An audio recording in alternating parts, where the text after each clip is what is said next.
If you've ever been to a Disney park, you've probably seen their famous Dole Whip, an extremely popular treat made with Dole pineapples.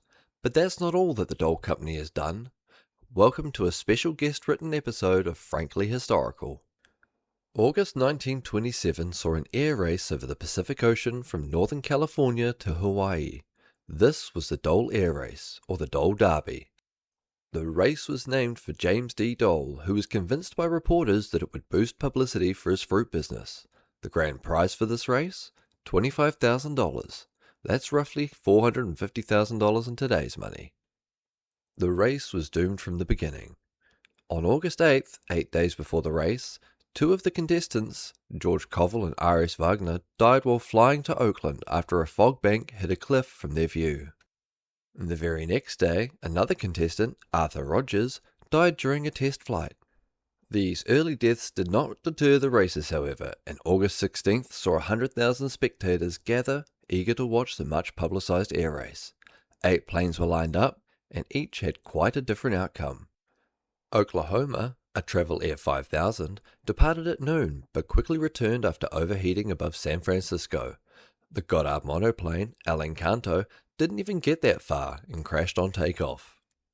Pabco Pacific Flyer, a Breeze 5 monoplane, aborted its first takeoff attempt but crashed only an hour later with its second attempt.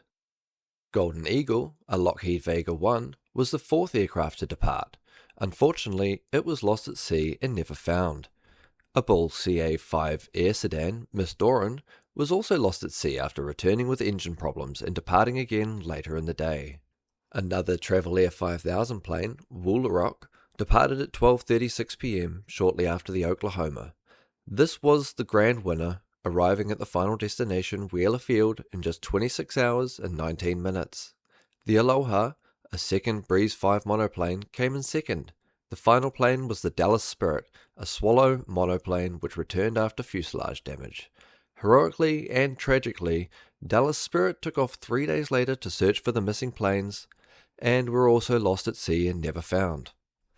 By August 19th, just 3 days after the race started, 6 aircraft had pulled out of the race, with 1 returning early, 2 crashed, and 3 lost at sea.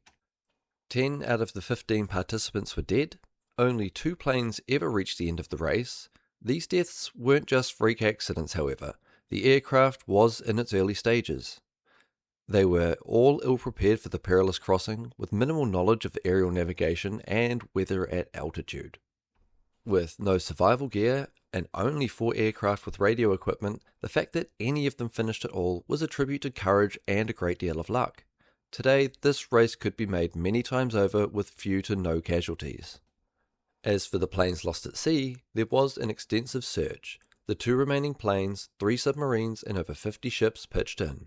Nothing definitive was ever found, and in June 1929, the search for the missing aviators was concluded. Debris may wash up from time to time, but unfortunately for them and their families, the aviators joined the ranks of those lost to the sea.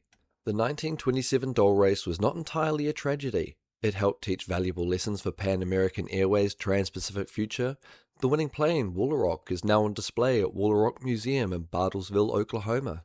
It remains one of aviation history's most sobering stories, a gold rush mentality colliding head-on with the brutal reality of 2,400 miles of an unforgiving open ocean.